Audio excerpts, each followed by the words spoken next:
31살 된 여자분의 사연이에요. 예, 읽겠습니다. 예. 저는 늘 혼자였습니다. 학교 다닐 때도 성인이 돼서도 마음속으로 늘 혼자입니다. 어릴 때는 늘 불안하고 위축되고 사람들하고 말을 하는 게 두려운 아이였습니다. 늘 술에 취해서 공포스러운 폭언을 하는 아빠를 보며 살얼음판을 걷는 기분으로 살아왔습니다. 상황이 달라지지 않으니 저는 늘 견뎌야 했습니다. 그래서인지 성인이 돼서 부당한 일을 겪어도 견디고 그런 나 자신을 또 탓하며 몰아세우곤 했습니다. 그랬기에 엄마는 늘 불쌍했고 엄마와 나를 동일시하게 됐습니다. 성인이 돼서도 아무것도 못하고 집에만 있는 나를 혐오하며 살았습니다. 밖에 나가서 일을 안 해본 건 아닙니다. 그런데 매번 한 달을 넘기지 못했습니다.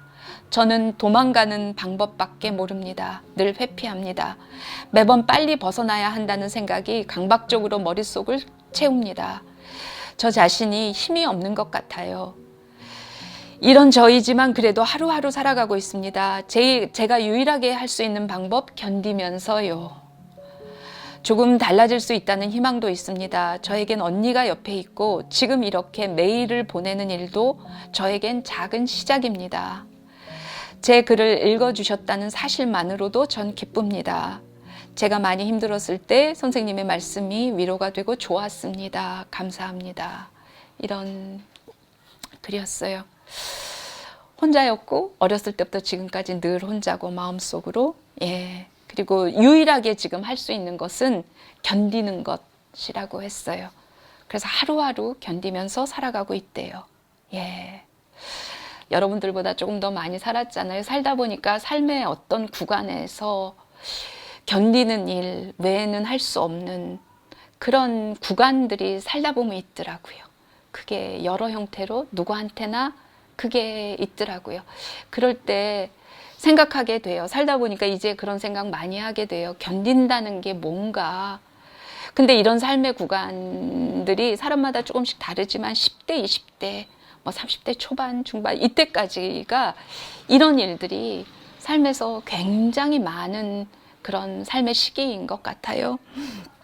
그래서 견디는 것밖에 방법이 없는 견뎌야만 하는 시기가 있는데 그것도 안개 속에서 견뎌야 되는 그런 삶의 구간이 있어요. 그래서 이 편지를 보면서 저는 이제 좀 제 얘기를 좀 하고 싶어졌어요. 진짜 제 얘기를 이런저런 이유로 별로 하지 않게 되는데 생각이 났어요.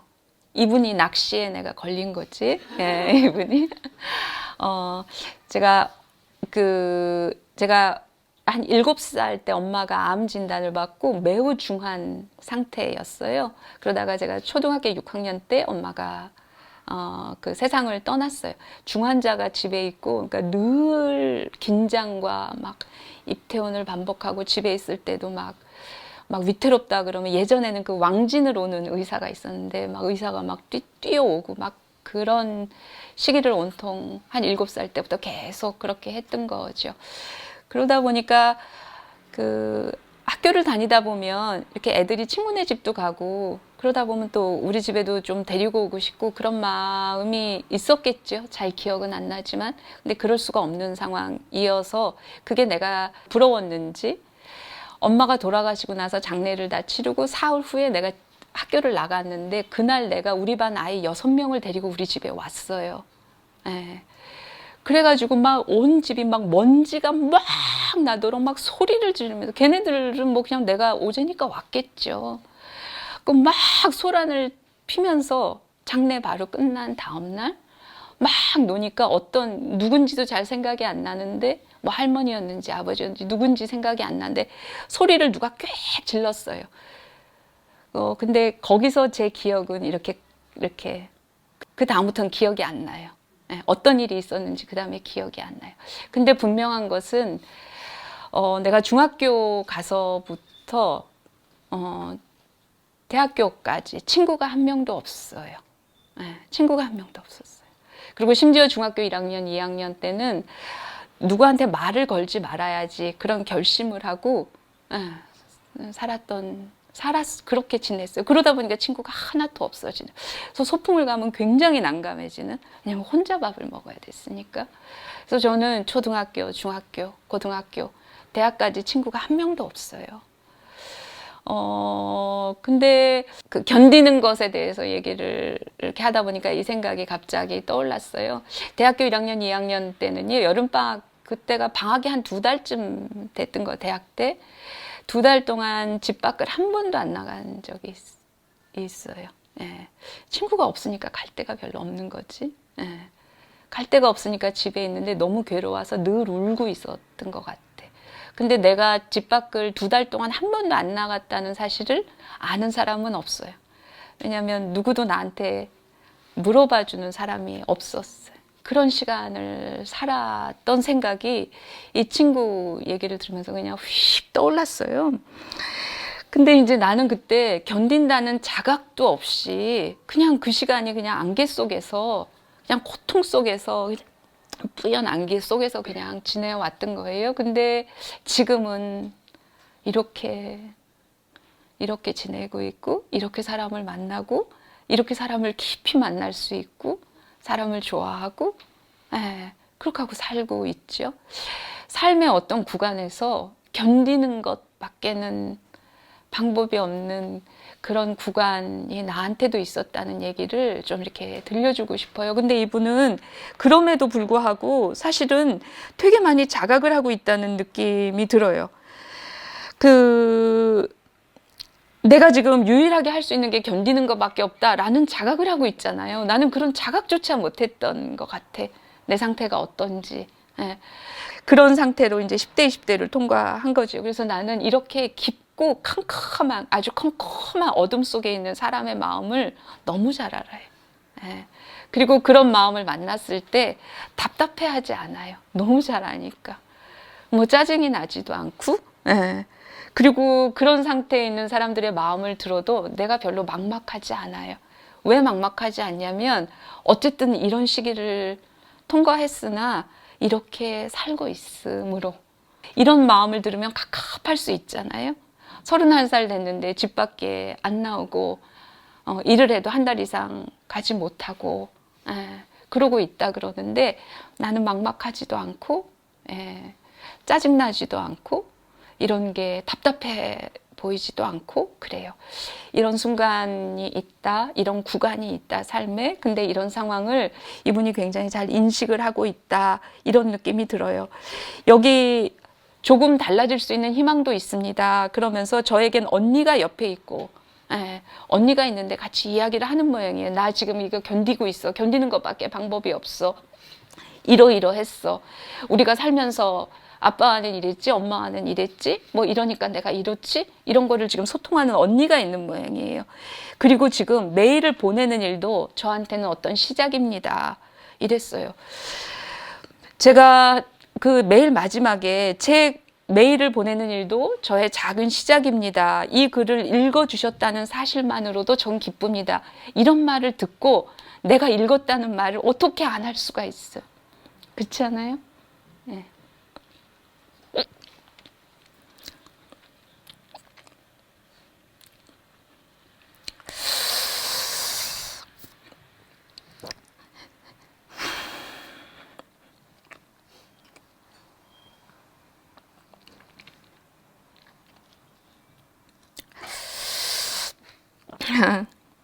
나는 울어도 하나도 안 창피해.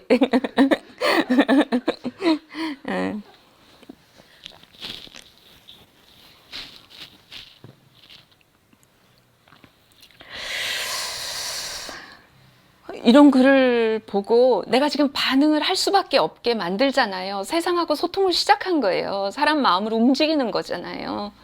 사연이 너무 많았어요. 근데 이 사연을 이렇게 짚게 되잖아요. 세상하고 소통을 시작한 거죠. 지금 집에 있으나. 그래서 이미 시작했다. 하고 있다. 잘 견뎌라.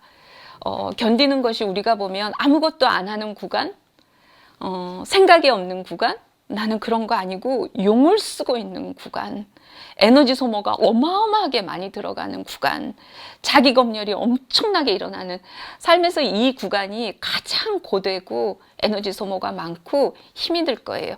그냥 살아있으면 돼요. 예, 살아있으면 돼요.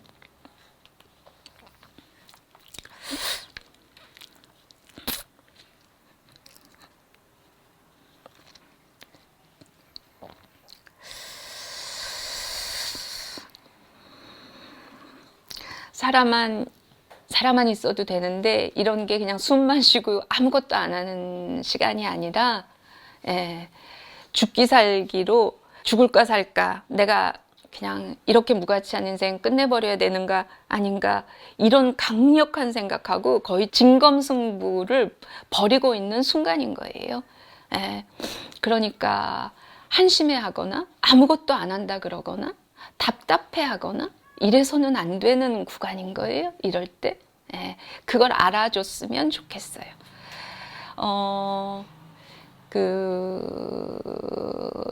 치유자 중에서 가장 탁월한 치유자는 어떤 과정을 통해서 탄생을 하냐면 상처 입은 치유자라는 말을 나는 너무 좋아하는데, 상처를 입었다고 다 치유자가 되는 건 아니에요. 상처 입은 것만큼 삐뚤어지는 사람도 너무 많아요.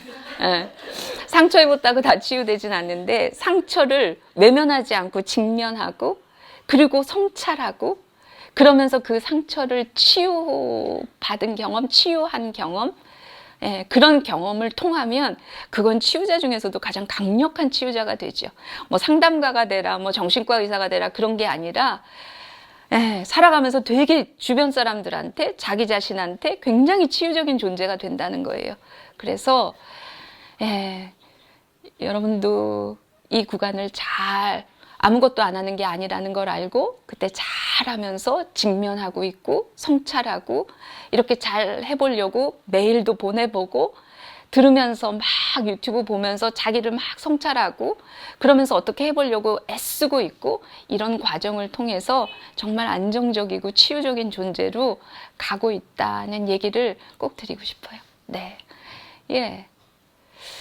이분의 낚시에 걸려가지고 내가 처음으로 내 개인사도 막 얘기하고 그랬어요. 그래서 고맙습니다. 그냥 오늘 어떠셨는지 이 얘기 들으면서 준비는 다 되신 것 같은데 시작할 용기가 필요하셔서 사연을 보내신 것 같아요. 근데 오늘 선생님 얘기 들으시고 아마 조금 더 쉽게 잘 시작하실 것 같아요. 아, 그래요. 그러면 너무 좋을 것 같아요. 너무 좋을 것 같아요. 그러면 댓글 남겨주면 좋겠네요. 네. 어떤 식으로든지 알려주면 좋겠네요. 고맙습니다. 또 뭐 어려울 수도 있는데 그 또한 과정이라고 생각해요. 그렇지만 이 터널 끝에, 이 구간 끝에 무엇이 있는지를 이렇게 가늠을 하는 것만으로도 조금 더 견디는 힘이 되면 좋을 것 같아요. 네. 혹시 또? 선생님, 그 말씀해주신 그 개인적인 사연에서 선생님이 그런 시간을 보내셨을 거라고 상상을 못했었거든요. 태어날 때부터 막 이랬을 것 같으죠?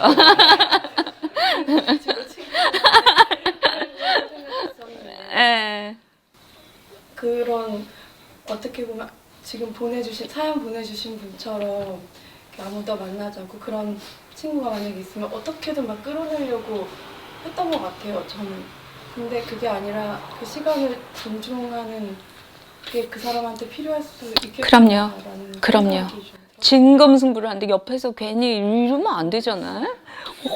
온 힘을 다 이렇게 집중하고 있는데, 그래요. 존중해야죠. 고맙습니다.